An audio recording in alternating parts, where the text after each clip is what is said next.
For life.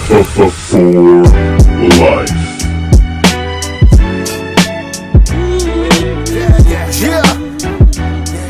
Bullet cast. What's going on? Stacy. This elite podcast in here. Ain't nobody better. Look. Yo, what's going on, ladies and gentlemen? It is I, the microphone messiah. I am joined by the former Bulletcast champion, Miss Katie Scarlett, and the current Bulletcast champion and Bulletcast in the bank, Brandon Tanguma.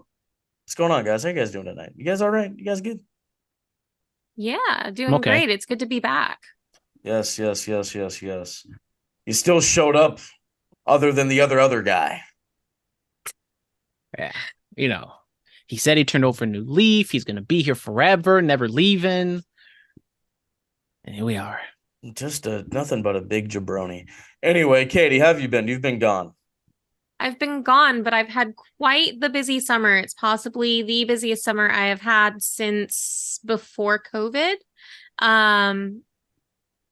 Traveled a lot. I went to a total of 10 states this summer. Did an epic road trip.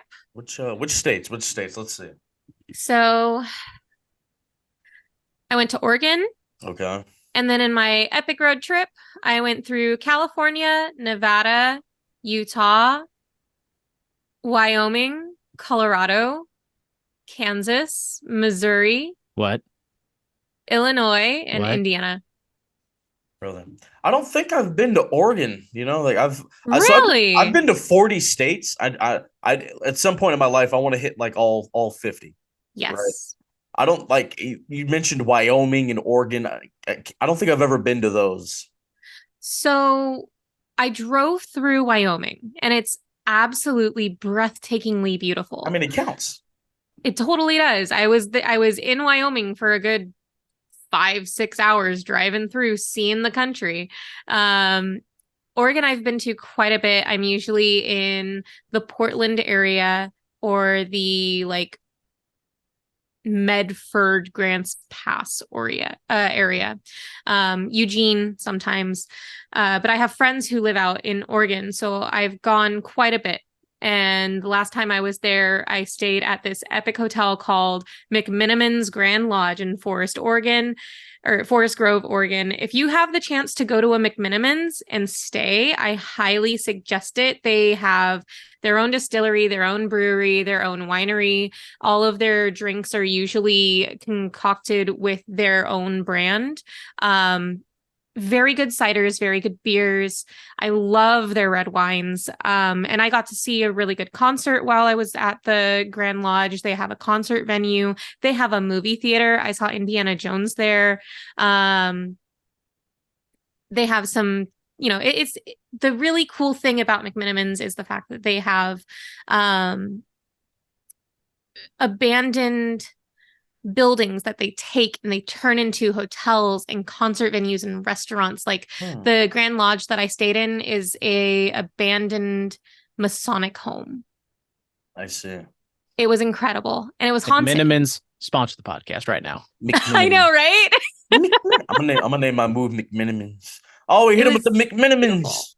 But going through all of the states was absolutely incredible, and I highly encourage you, listeners, if you've not taken an epic road trip, I highly suggest it. It was so much fun and probably one of my favorite things I've ever done. I mean, so you said you went to Illinois, you went to Chirac, you went to the south side of Chicago. What's up? I did not get to go to Chicago. It was in the plans, but we did not have time. I would have loved to have been. It's okay. It's overrated. However, brother, I did go to St. Louis. You saw Randy? No, unfortunately not. You didn't see Randy? But go to Big Mac. I tried to go see the St. Louis Arch, and that didn't turn out too well. I did see it from a distance, but when we tried to get closer, it felt like murder. Oh. Yeah. Oh, Jesus. I have a 4-minute video of us trying to get to the arch, and just the level of eeriness in the video driving around the streets and nobody was around. There weren't any transient people. There was nobody. We didn't see anybody. We were down by the docks. It felt very kind of mafioso like, and we just kept seeing dilapidated buildings, and we were just like, this is not safe. Let's go. So it felt like murder. Usually only feel that in the south side of Chicago. Or in Nevada. Nevada is full of murder. Mm. No, we should all take a trip to the south side of Chicago, guys. Go to Jerk 48, man. You guys just have to, be aware of your surroundings. And, yeah. Katie, you haven't been here. Let's get your thoughts on the tragic passings of Terry Funk and the Eater of Worlds, Mr. Bray Wyatt. Terry Funk was an absolute icon. If you have not seen this particular video, it's one of my favorites of Terry Funk, and it's he becomes a tag team, a 3-man tag team with Jerry Lawler and I think it was Black Sugar. But before that, Jerry cuts a promo and Terry runs in and he starts talking about, I see a sissy. And he goes after Jim Cornette and literally chases him through the arena, catches him, and tears his pants off. And it is the funniest thing. I highly encourage people to watch it. It's a great tribute to just how fun Terry Funk was. He was such an incredible wrestler and so great to watch. We've lost a treasure. And I'm not ashamed to admit that the 2 days where we lost Terry Funk and Bray Wyatt, I cried. It was rough. Bray was absolutely shocking because nobody thought that would happen. We'd all heard that, he was out because he was dealing with an illness, and none of us really quite knew what was going on. His creative mind gave us some really beautiful pieces of wrestling and storylines. Some of his entrances as the Wyndham family and with the Fiend and Firefly Funhouse, absolutely incredible. My personal first time seeing Bray was actually the WrestleMania in 2015 when they were at Levi Stadium. That was the first time that I had ever even heard the name Bray Wyatt, because I hadn't been following wrestling at the time. And first off, his entrance was incredible. I was so blown away by the sheer magnitude of what I saw coming down the ring, coming down to the ring, and it blew me away. And watching him ignited some more of my passion for wrestling again.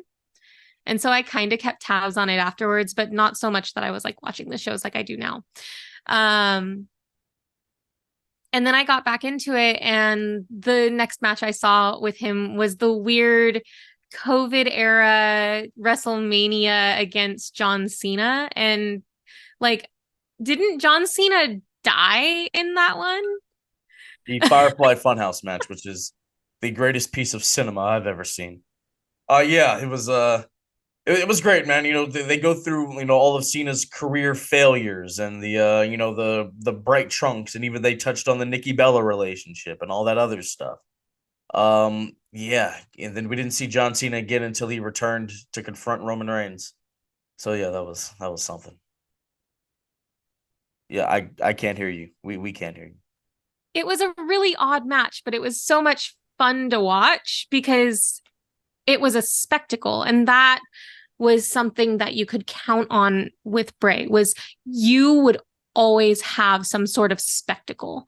I mean, look at his return and how big of a pop he got. He was beloved by all, and I think that we're just I think that we're gonna really feel like we have a missing piece of all of our hearts for a long time. Absolutely. I mean, we did the tribute show. Well, we did two for Terry and Bray. But if you want to listen to our really in-depth thoughts, Brennan and myself, go check that out. But getting to the SmackDown recap, LA Knight, the last opponent of Bray Wyatt, took on the first opponent of the Fiend, Finn Balor. LA Knight got the big dubski. He cut a promo beforehand, talking to the Miz, and he said a wise man once told him, "Run." Thoughts on the match, Brennan? I mean, I thought the match was perfectly fine. I thought the promo from LA Knight kind of stood out more. He was still LA Knight, but he was a little more, hauled in, showing some emotion about, the Bray Wyatt situation and stuff. So I thought it was, a different side of Bray Wyatt or of LA Knight. So I quite enjoyed that part. As I said, the match itself, it was just kind of there. LA Knight, as much as we love him in ring, or as much as we love, his act and his promo styles, in ring wise, still isn't exactly the best in the world, but he's good enough. I think that's perfectly fine. Katie. Yeah, I feel like the match was solid. It was a solid match. It gave us the chance to see LA Knight go against a former Universal Champion, and score a victory over him, which was exciting. But I agree with Brandon. The real highlight was LA Knight's promo and just getting to hear him speak. And then we move on to the Terry Funk Hardcore match, the Street Profits versus the Brawling Brutes. Look, it was last minute. We don't know like what they could have done. And given it was these teams, I needed a flaming branding iron. If this was in memory of Terry Funk, damn it. Right. I mean, okay. Like, joking aside, you could have at least done like the ladder helicopter spot. Like, that's something that's not that dangerous. Did they do that? He did with Butch. He did it with Butch. Okay, because I kind of forgot that part. But it wasn't exactly the most extreme match in the world. There was a weapon used. That's hardcore. Amen, brother. There was a weapon used. That's hardcore. Yeah, moving on. Let's go outside of the ring. As of today, Roman Reigns is excuse me. Roman Reigns, I get choked up just talking about it because it's great. Roman Reigns has celebrated 3 years as the Universal Champion.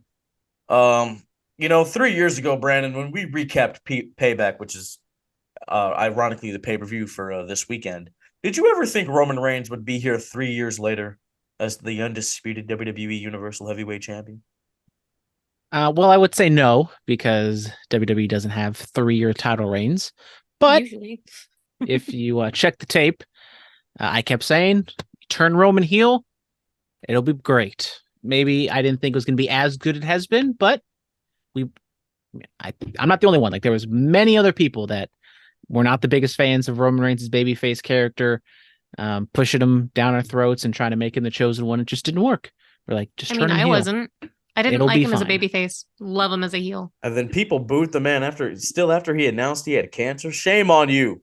I didn't boo him. Never did that. No, I'm talking about the people out there that still booed him after he announced that he had cancer. Shame on you people. Hey, fuck cancer, but there can still be assholes who have cancer, or people we don't like who have cancer. You're calling Roman Reigns an asshole? I walked it back a little bit, saying people didn't like Roman Reigns, his character. Whoa. Oh no. Oh Brandon. Is the family gonna come after me? Oh yes. Oh, they're gonna be absolutely hate to see it. I'm gonna have to hit up the 300 cousins. Oh my God. Listen, it's gonna be the Uso Pinkertons. Oh my God. Oh Jesus. I'm gonna have to call Big Goose. Oh. We don't speak for Brandon. I regret nothing. I stand my ground. I'm not gonna walk it back. No, that's that curveballs and chair shots bullshit. That's where stays on that show. Yeah, that's where that malarkey takes place. This is a Roman Reigns positive podcast. We support everything the tribal chief. Even the big dog run, we stand by it, goddammit. Because there were people out there, and I watched them when I was at these shows. He got the yeah boo just like Cena did back in the day. That music hit, yeah. Oh wait, we're not supposed to like you. Boo! I saw it then. I you know what? When he becomes a baby face again, and it'll probably happen again, Because the fans are fickle. Just like Daniel Bryan said, you fans are fickle. Fans are fickle. Congratulations to Roman Reigns. 3 years as the top dog, the big dog. Yes, sir. AEW Wrestle Dream is apparently going to be happening on the 1st of October. So AEW is going to hit us with, 4 consecutive pay-per-views? All In, All Out, Wrestle Dream, and then Full Gear. That's a lot. Well, it's That's not consecutive. But it's still a lot. It is consecutive. I mean, what is consecutive? 4 straight pay-per-views. It's not 4 straight weeks. It's close enough. 4 straight months. Jabroni. I mean, technically, it's 3 straight months because August, September, like... October, November. But it's not like the entire thing of August. Because you've got All In was last weekend, which is August. All Out will All be Out is September. next weekend. The Wrestle Dream will be the 1st of October. And then the middle of November is Full Gear. So there you go. Yeah. 4 months. Touche, motherfucker. Math.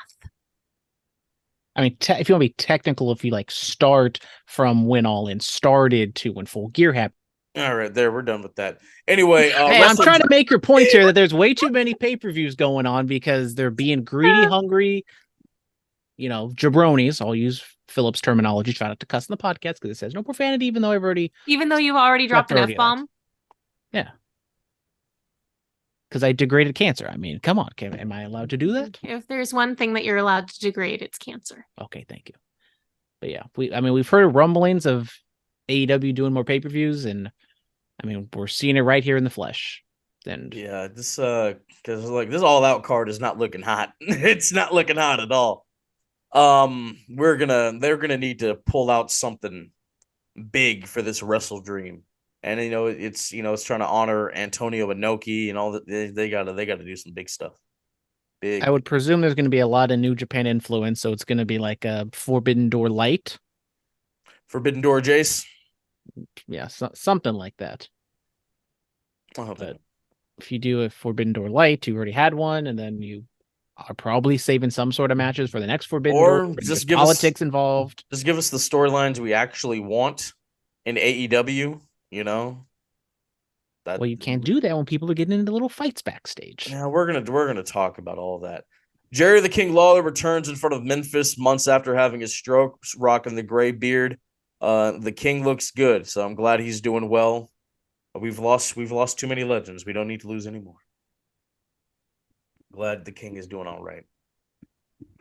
Excuse me. Let's talk about the CM Punk of it all. We have to. Yes, we do. Yes, we do. Because, the reports and all these other things, like who's reporting this? Why is it getting out? Why should we care? There's obvious some sides with CM Punk's side. There's obvious people who are against CM Punk. It's the whole thing. This is new kayfabe. That's what this is. That's exactly what this is. People perceive CM Punk to be, a cancer and and have a temper tantrum every week. So they're just going to put out these stories that he's, having altercations with this person and not letting this person come to the thing. And, nobody from AEW wants to mess with him.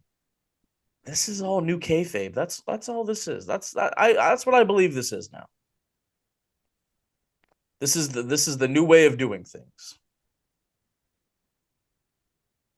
By getting your word out to the sheets and getting people online all riled up. Yes, so that they can get the reaction that I guess they want perceived. I mean, because if you watch the All In match, CM Punk is a master of this. The crowd started to, and they got behind him once he made his entrance, sure, but then they were favoring Joe and CM Punk. He's so good at this to where he'll hit the moves that he knows will get fans riled up and get a boo. That's why he did the shoulder tackles like Cena, up in the air like Hogan, and then dropping the leg like Hogan. This is all new kayfabe. That's all this is. I will say I forgot to say this on the review because it was all kind of happening. I literally found out about the CM Punk news before we came on. But CM Punk did have a boo-boo face coming out on his entrance, and I forgot to bring that up. And I remember thinking about that, and I was like, huh, he looks very angry. Must be about the reaction he's getting. But then obviously putting two and two together, that probably was why he had a boo-boo face. Or to have a boo-boo face on when you go out, because the report is going to go out later that this happened before said match. New kayfabe. Well, I mean, it happened. It had to happen before the match because Jack Perry said the thing before the match and then went backstage while Punk was getting ready for his match, which was the first match on the show. Exactly. New kayfabe. I will say there's, as you know, I'm the CM Punk guy. We all know that. But I do feel as though Jack Perry's not getting as much attention for this. I think a lot of people are focusing more on the CM Punk aspect, rightfully so. Like, Punk is not, an angel. He is not, fully acquitted on this whole situation. But Jack Perry, my guy, that was definitely like he knew what he was doing before he said it. That was a planned spot on him, and oh yeah, 100%. And can we talk a little bit about the fact that a lot of this came up because he wanted to use real glass for his spot. What is the point of that other than trying to say that you're some manly man who could, deal with real glass? Can someone please explain to me what the need for real glass is in a show where you have kids looking up to you? And yeah, sure, we do advertise the, do not try this at home. These people are trained professionals, but why? Why? Once again, this is all a work. It's new kayfabe.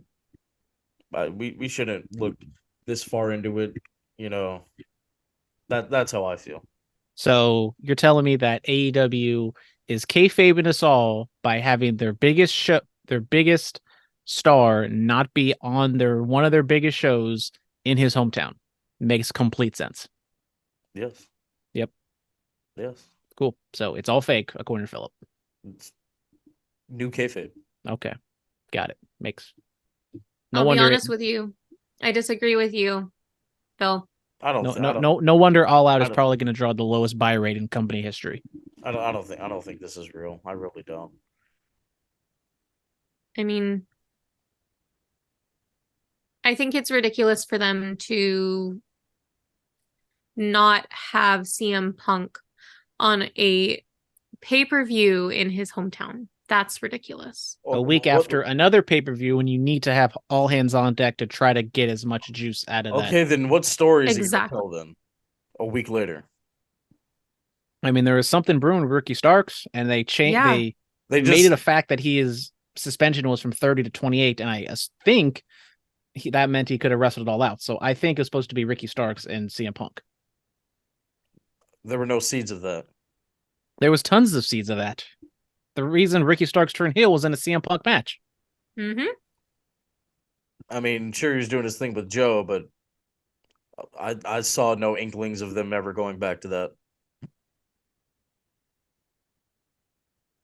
So how are they going to go back to that? It just takes one Ricky Starks promo or CM Punk being like, okay, I got rid of Joe. Joe, I'm done with him. Ricky Starks, you beat the out of Ricky the Dragon Steamboat. I'm still going to come for my flesh. I mean, but if you already beat him, sure, avenge a legend, but you don't have to do that in a match. Putting your title on the line doesn't make sense. It's also on 1 week's notice. There's not a lot of other stuff you can do that's going to elicit that big response. Or you have Ricky Starks manage Big Bill and just have Big Bill versus CM Punk. I think that's lesser of a match, but it's still a match to get CM Punk on the show in Chicago on arguably your biggest, at least, per year in the past company history of 4 years. Or you could have just had Samoa Joe and CM Punk main event All Out in Chicago. They didn't need to be on All In. It's just my once again, having your biggest star not on your biggest show of 80,000+ people. I think they would want to have. I thought Kenny Omega was supposed to be the biggest star in AEW. That's 4 years ago we thought that, but now times have changed. Now CM Punk is. And I think because CM Punk is the biggest star on AEW, people look at him the wrong way. And that's not all that's not all. CM Punk does have some fault in that, but I do think there are some salty people in that locker room that don't like CM Punk for whatever the guy made reason. a name for himself on the biggest company and then left and came over to help them draw ratings. I guess. I guess be salty at that. I'm not saying it makes sense, but It's all the work. That's what it is. It's all the work. That's where I'm sticking the flag at it. Inside the ring, EC3 is the new NWA World Champion. Tyrus's run has finally come to an end. damn shame. Where everyone's talking about the Roman Reigns run, and no one is talking enough about the Tyrus NWA title run. Longer than Christian Cage's run, longer than all of AJ's 3, longer than Sting's runs. Tyrus apparently has to retire. Those were the stipulations of the match. Absolute legend. Unfortunately, he's gonna have to go back to Fox News and peddle whatever BS he be doing over there. Somebody call his mama. Somebody call his mama. I mean, if you haven't, go on X, Twitter, whatever the hell it's called these days, and look at that just debilitating splash he hit on EC3. I mean, the momentum he got coming off of those ropes and just bam, squashing EC3 like a bug. I don't know how he kicked out. If I can be serious for a moment. Shout out Lance Storm. Yes. Don't go like you gotta hit the ropes. You gotta actually hit them things. You know, it's gonna bounce you back. Maybe he should have just did a standing splash. Standing moonsault? I don't think Tyrus is doing a moonsault. Bigelow can do it, he can do it. If Juicy can do it, he can do it. Exactly. Yeah, we all know Juicy's way better than Tyrus. Oh, yes, that's not even a question. Goes outside. But yeah, it happened. Congratulations to EC3. He controlled his narrative to the NWA title. MLW in New Japan, on the 3rd of September, have a collab show. Go see some of your favorite stars collide. Yes. Cool. Yes. Honestly, do not know about this. Don't know. I wonder if Big Goose is on there. I'm not to see. Let's see what's going on. Awesome Kong returns to Impact 1000 on the 9th of September. This seems to be a really big show. You know, Gail Kim's coming out of retirement to tag with Awesome Kong. The beautiful people are coming back. Team 3D will be there. Yeah, this seems like it's gonna be interesting. I'm intrigued. I'm very intrigued to see what goes on with Impact 1000. TNA back in the day, man. They were doing some. They were some special. I mean, everybody wants to say the women's revolution in WWE, and that's all fine and dandy, but the stuff Impact was doing in the late 2000s was more revolutionary than what WWE was doing at the time. We all know this.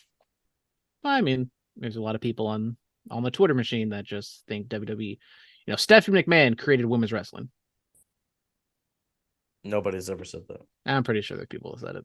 Nobody. You dig deep enough, you can find somebody. Find something before the show's over. Then. All right. Right now, I want to know. All right, let's go over to the fan mail, ladies and gentlemen. Dun, dun, dun, dun.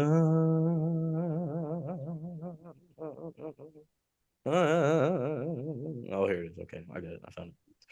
Oh, that's that fantasy book thing that we talked. You're just never gonna delete that email. I mean, there was promise in this email. I kind of liked it. I'm not gonna lie. There we go. Oh, I mean, we do have to hold on to it. So, when I forget exactly whenever he said this was going to happen, we got to check back in on it, see if it was right or not. I just deleted it. It's too late. Hooty Hoo 420. Hooty hoo. Can't believe the news about Bray Wyatt. What an incredibly talented young man. May he rest in peace. Job well done, sir. Go follow those buzzards. Yes. Jack of all trades. Bray Wyatt was a once-in-a-lifetime talent whose creativity will never be seen again. Rest in peace, Bray Wyatt. Dan. All In was very good, paced very well, and the matches were a lot of fun. Why does Phillip hate AEW? Okay. There you go. Now we're asking the hard-hitting questions. Let's see. Do I hate all elite wrestling? Do I hate all white? I mean, let's see. I don't hate AEW. I enjoy AEW at times. I put over the CM Punk of it all. I thought the Jericho Ospreay match was very good. Best worked match obviously was with the Young Bucks and FTR. I mean, look, man, when AEW first started, I was one of its biggest supporters. I sat in a focus group for TNT, putting over AEW and what we could expect to see. Can you tell TNT or TN whatever TBS to fix their audio because there's like some static going on AEW Dynamite these past couple weeks, and it pisses me off. I have no idea what's going on with that. But yeah, I mean, like, Tell look, them. still Double or Nothing is probably the first one is still probably one of the best wrestling shows I've ever been to live. I can still say that the atmosphere was fun. It was at a time where WWE was not in the best place. They just debuted the 24/7 championship and all that other stuff. Now, as we've gone over time, we have seen things change. The departure of Cody and all the brawl out and all out and all that other stuff going on. And WWE, they're just in a different stratosphere right now. So I mean, yeah, I think WWE is the better product at this point in time. I mean, don't get me wrong, like I guess like my sourness on All In was like we didn't really get anything with the MJF Adam Cole thing. I know people say, well, yeah, man, they swerved us by not doing anything to have them stay together. I'm like, okay, sure, but MJF turns on everybody. You know what I'm saying? Adam Cole turns on everybody. I was expecting at their biggest show for them to do something big, and they didn't do it. Yeah. Don't hate AEW. I do have qualms with with the way certain people are booked, like the whole Jade thing, the way she lost the title. I'm still salty about that. Don't like the way Powerhouse Hobbs has been utilized. I mean, what was the point of putting the TNT title on him if you were just going to take it away? The thing they were doing with Keith Lee, it didn't feel like that. I still feel like they have a problem booking people of color. That's just my honest opinion. Yeah. Swerve and Keith Lee technically didn't even like finish the feud. They just stopped like that. That's another thing. Just stopped. Like what? Like why? It's because did Keith Lee come? Well, I know he came back, but did he come back and do anything to Swerve after he got stomped by the cinder block? No, nothing. He just went back to being regular Keith Lee, Limitless, which he should have never tried to do whatever was going on in the first place. And then what is this you sent in the chat? Is this? It's my evidence that someone said Stephanie McMahon created women's wrestling when Becky Lynch, Charlotte made their debuts 8 years ago, or whenever that. Okay, this is a joke. I need a. I mean, it was said on Twitter. No, this is a joke. I need an. What are you talking about? That was clearly a serious statement. This isn't a serious statement. How do you know? You can't read tone in a tweet. Yes, you can. You can read tone a mile away. This isn't real. I read it as real. I know what you're talking about.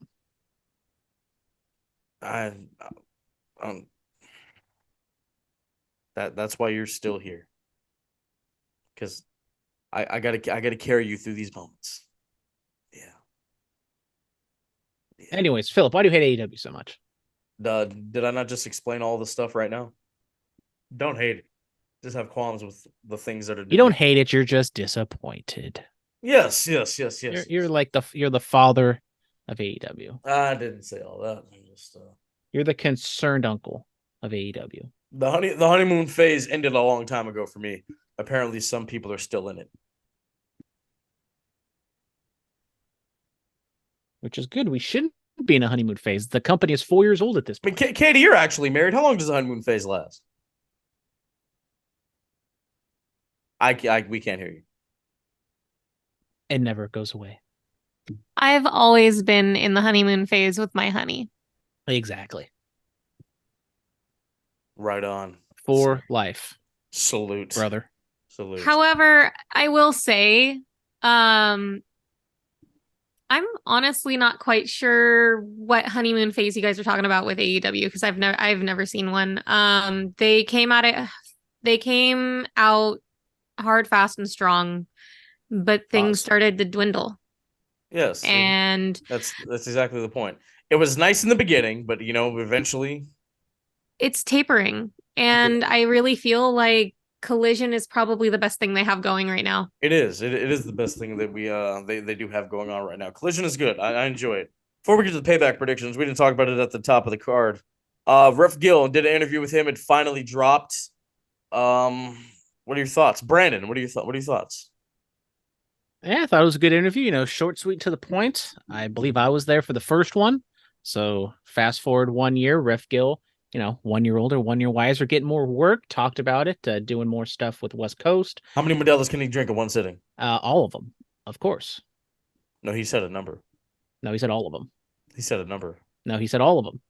Are you sure? Because yeah, you said, oh, this pack. He said all of them. Okay. Yeah. Okay. Katie, what are your thoughts on Tio? I listened to it, Phillip. Okay, I did my homework. I'm a good student. Jesus. Katie, No. what are your thoughts on my interview with my Tio? I thought it was a good interview. I liked I like the fact that you go into detail about where he was last year and how he's transitioned and become, the Iron Ref of NorCal. He's so fun to talk to, and he's, such a delight to hang out with. So big shout outs to Tio. Yes. Shout out to the Iron Ref in NorCal, the BC Ref on occasion whenever we do matches. All right, payback predictions, ladies and gentlemen. Let's get into it. So the Grayson Waller effect is going to be happening with Cody Rhodes. I'm sure this is going to. I've been told my championship is on the line, even though Roman isn't on the show and he's, the top champion of his promotion. My guy. Roman Reigns is the biggest star in this industry. Do not compare yourself. So you're saying your championship of your podcast is not the biggest championship in podcast? And come on, Phillip, give yourself some. The one Alpha Zoe has is, of course. Of course. I mean, Gunther, who's the Intercontinental Champion, who's might be the second, quote unquote, secondary champion. Seth is defending you. You're Seth right now. That's what this is. Okay. Yeah. Can I be Rhea Ripley instead? No, you can't be mommy. You don't get to be mommy. So yeah, I assume this is going to end with a Crossroads Grayson Waller. All right. Moving on from that, LA Knight. Yeah. Goes up against the Miz. The Miz did another one of his mimics. He's mimicked John Cena. He's mimicked The Rock. It mimicked LA Knight on Monday Night Raw. I'm intrigued. I like this. I like this feud. I'm excited to see what happens here. I assume LA Knight's getting the Dubskis, so that's where I'm going. Same. I'm definitely feeling like LA Knight's going to get the win. They kind of need to keep pushing him. Everybody loves him. They may as well. Yes. I did like how Miz, did, well, give me a hell yeah. Oh, wait, nope, that's not right. Just give me a yeah. I did like that part. That was nice. That was nice. I agree. Give me LA Knight for the win.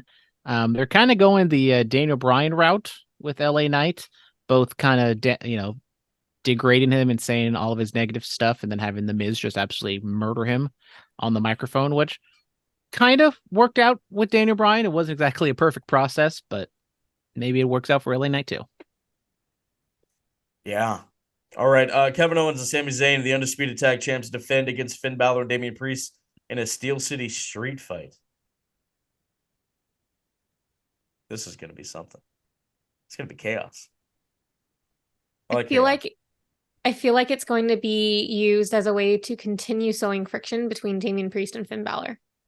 Are they going to do the actual, win the tag titles and they actually have problems, unlike an Adam Cole? I'm going KO and Sammy.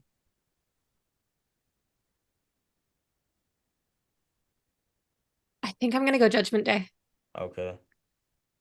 Well, I will go with KO and Sammy as well.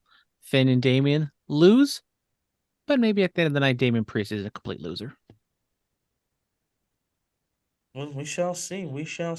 All right, moving on from that, Becky Lynch versus Trish Stratus in a steel cage match. Becky Lynch got the win in a false count anywhere match over Zoe Stark. Trish is going away after this, so I see Becky just getting the Dubsky and ending the feud once and for all. Same. I see Becky finishing the feud off as a win. Yep, Becky gets the win. It is a steel cage match. Oh, you're not going to be different from us? Well, you guys have to beat me. I don't got to beat you. Wow. Becky Lynch, once again, she's Becky. She should win, but it is a WWE cage match, which you never know. Zoe Stark might get involved. And we've also said this. Well, I mean, maybe Lita finally arises from the dead and, attacks Zoe Stark to even the odds, but I doubt that'll happen because she just left and never came back with. I'm sure you see Lita at Hood Slam the day before. And then she hops on a plane, goes from Oakland to Pittsburgh. Makes complete sense. Yep. Yeet. All right. Rhea Ripley defends the WWE Women's World Championship against Raquel Rodriguez. I got Mommy retaining. I think this match is going to be fire, but I also think that Rhea is going to retain. Yeah, it's going to be two powerhouses colliding, and I'm interested to see how this is going to look. Give me Rhea Ripley again.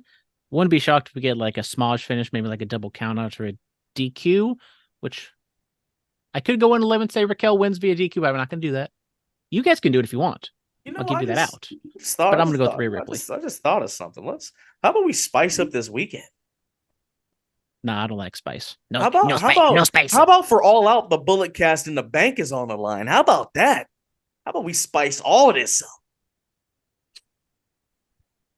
Well, I mean, I may or may not have had a backup plan in case something were to go awry that I lose the championship at Payback. We're not going to do it. I mean, I'm out here talking all this ish that, Chad Gable's going to beat Gunther for the IC championship. So let's just say if I don't walk away champion at Payback, I would like to formally cash in just on that one match, on the IC title match. I'm putting I'm putting it all out there. Oh, really? Okay. Chad Gable walks away IC champion. That's only if I lose a Payback, which I'm not going to do because obviously I'm not. I see. All right, Rey Mysterio defends the championship of our country against Austin Theory. Can ATL dethrone the GOAT, the greatest luchador of all time? I think not. Ray, he's picking up the Dubsky. I think it'll be a fun match to watch, and I think that we'll get some. I think we might end up getting some interference, but I think that ultimately Ray's going to turn out champion again. Agree. Oh, okay. Analysis. Analysis. Maybe we get. Maybe we do get like the first seeds of dissension with. I keep wanting to call him El Fantasma. What's his name? Santos Escobar. Sorry, you put the two drug lords together and you get Santos Escobar. Wow. But maybe they sow the dissensions there. But I think it's just both hilarious and very wrong. Why would you say that, man? Oh my god! What? You talked about Roman Reigns and his cancer. You're talking about drug lords. You don't believe in new kayfabe? What is wrong with you? I'm just, he dropped an F-bomb. Like the cartel's gonna come after me. The bloodline's coming after me. Ladies and gentlemen, we do not agree with any of the things Brandon Tanguma says. Allegedly, I might have the Tongan Mafia after me because of my job. That's a different story. Wait. What? There may or may not be some crazy person who comes to the A's games to buy broken bats who might be loosely associated with the Tongan mob. This is only pure speculation. I don't know that for a fact. That's just what I hear from the streets. I might have streets be talking. I know some Tongans. I might have to find out what's going on, man. All right. I may have to sever my relationship with Brandon as a podcaster. I don't know. This is too much for me. This is too much for me. It's been a while, but I've said on this podcast I keep my ear to the streets. Phillip knows this. Guys, this. We just associate with Brandon during the podcast. He and I do not hang out in person. Still the champion. Katie and I hang out in person because, we're great. But because I'm one of the coolest chicks on this side of the state. Yeah, we don't hang out with Brandon in person. Any derogatory mail or chain letters you want to send his way, send them over to what's the Curveballs and Chair Shots email? Curveballncs@gmail.com. I do not have access to that, so if you want to just bomb that away, go right ahead. I'm okay with that. And send it to their Twitter, DM them on Instagram. Please do all that. I need all the interactions like you get because Mr. X, come on, what happened? You haven't sent in questions the last couple weeks. I sent in questions last week. I'm not talking about to this podcast. I'm talking about on old Curveballs and Chair Shots. Mr. X, we miss you. If you want Brandon's personal phone number, it is 5109. I'm just playing, guys. Maybe that may or may not been legit. Docs. I don't know. Please. Oh man, the main event: Seth Rollins versus Shinsuke Nakamura for the world title. Now, this is the Shinsuke Nakamura that we should have had when he turned heel on AJ Styles at WrestleMania 34. This is the Shinsuke that should have beat AJ Styles for the WWE title. I love this Shinsuke. The fit on Monday, I don't know what was going on. Don't know what was happening. But look, no, man, I don't. I feel like it's one of those where, Shinsuke, he changes. There's a little hope, but all in all, he doesn't win. I think Seth retains, man. Yeah. The story going into this match, as so eloquently stated by Shinsuke in his great Japanese promos, is Seth has bad back. He's going to target that. He's going to just debilitate him. I think Seth Rollins pulls an Orange Cassidy and he wins by hook or by crook, by the skin of his teeth. But as I stated earlier, Damian Priest has a Money in the Bank contract. Scurries on out, cashes in. Damian Priest, your new world champion. Is that your official prediction? That is my official prediction. That technically doesn't count towards a prediction, but Seth Rollins will win this match. Okay. Now, I will say if this match isn't the main event, that kind of hurts my prediction. I think it should. Yeah. Matter. There's nothing else.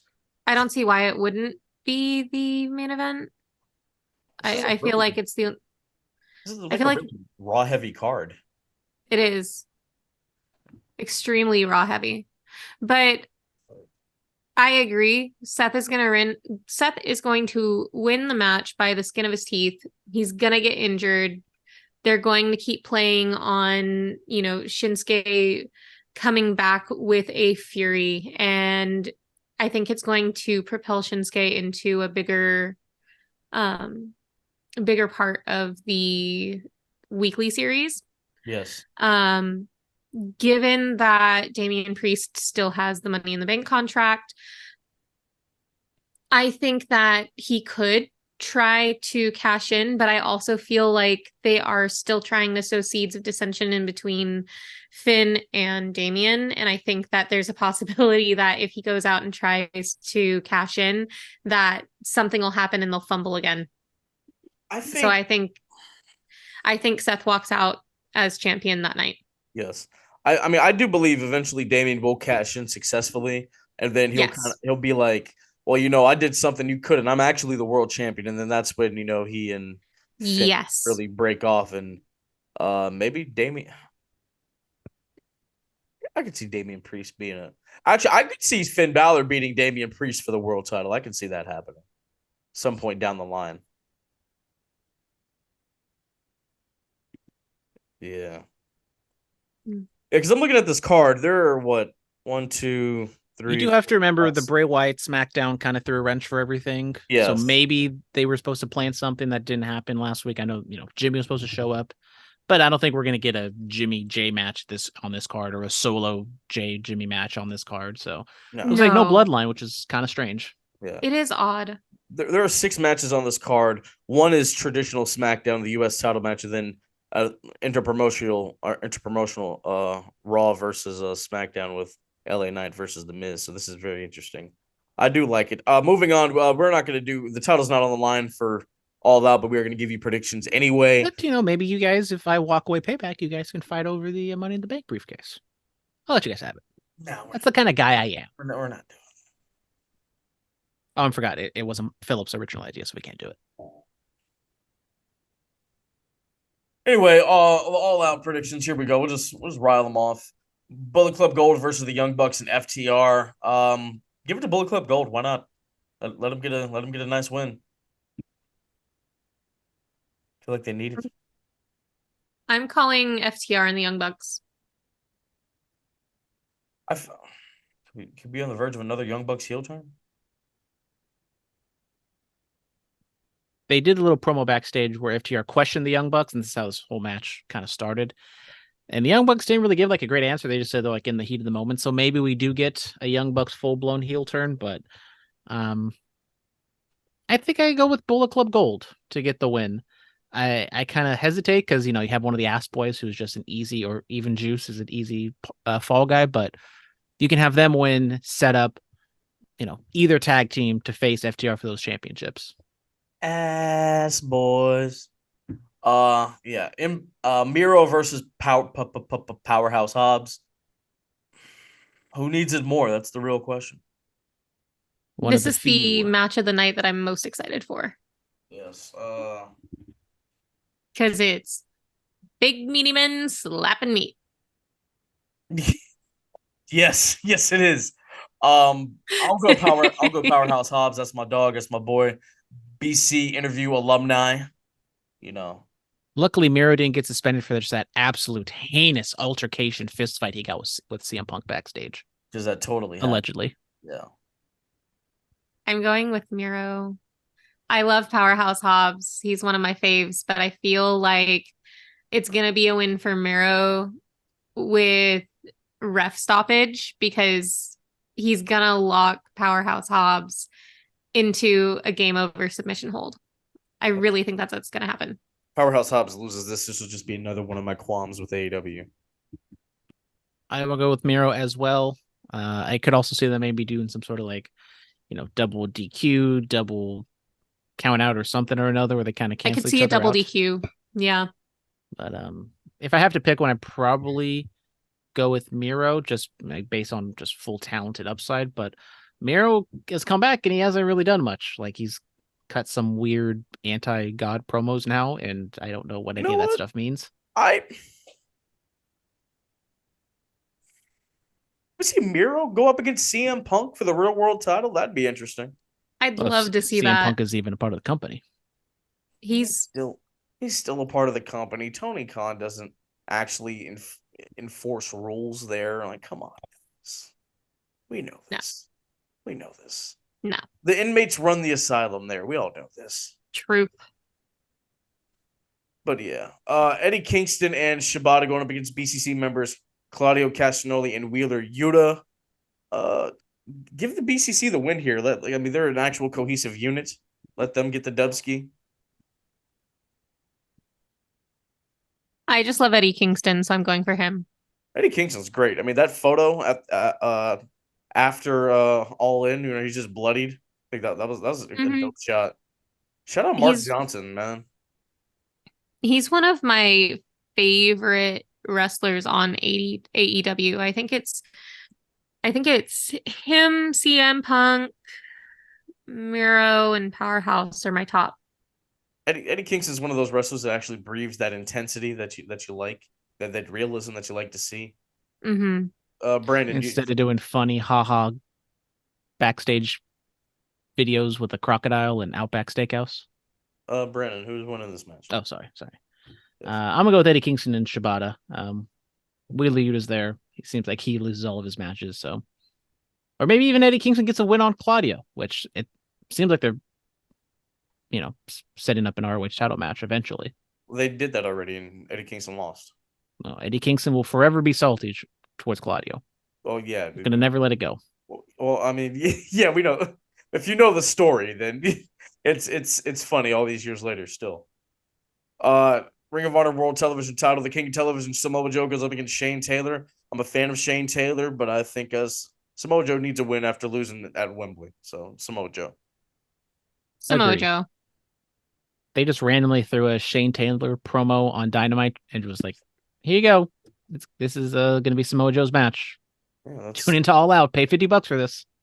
Yeah, that's how they do it, man. All right. The TBS Championship is on the line, which I forgot this title even existed because Jade's not champion anymore. Chris Statlander versus Ruby Soho. I honestly don't care.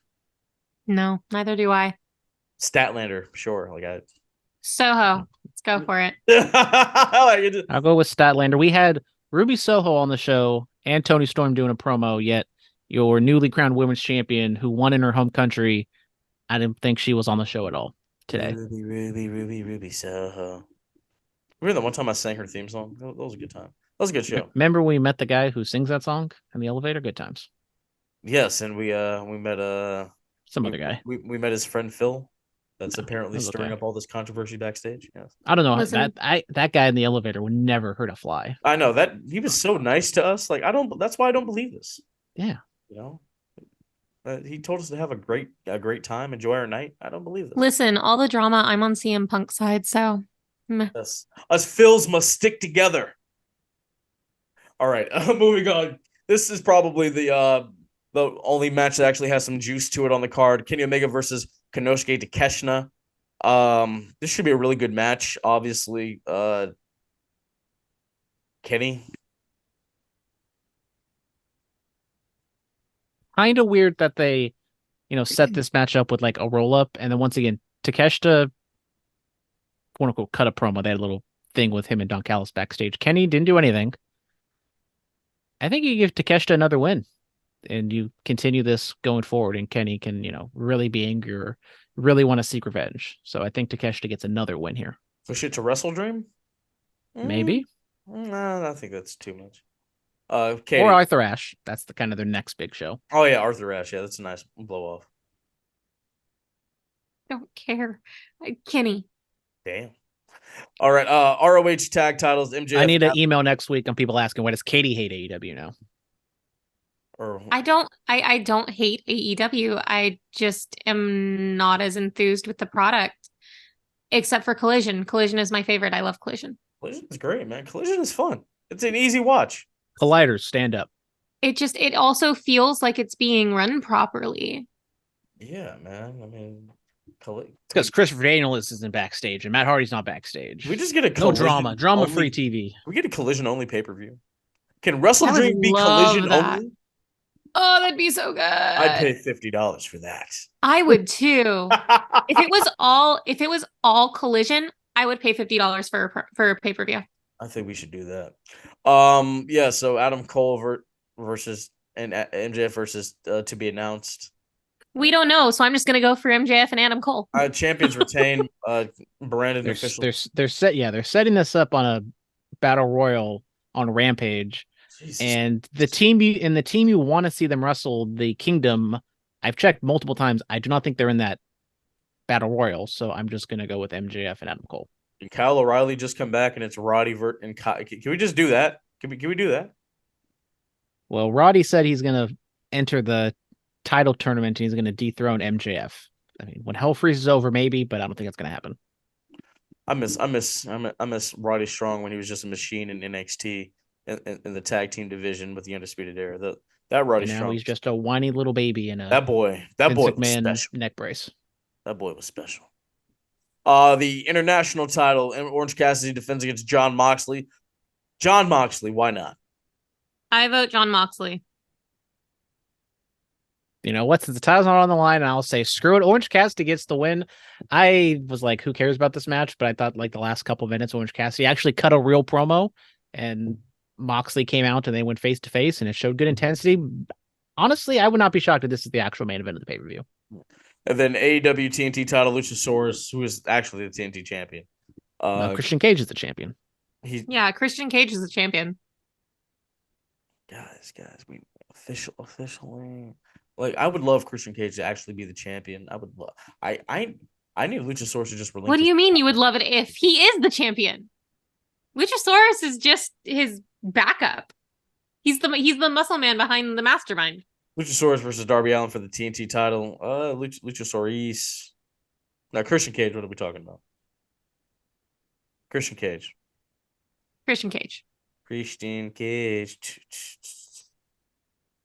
I don't think our skateboarding friend is going to win.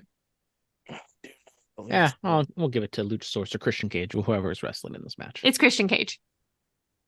Just not Darby Allin. Darby Allin, I'm just saying Darby Allin is losing. Cover my bases. Yeah. There we go. I'm looking at all these photos of CM Punk at the Cauliflower Alley Club.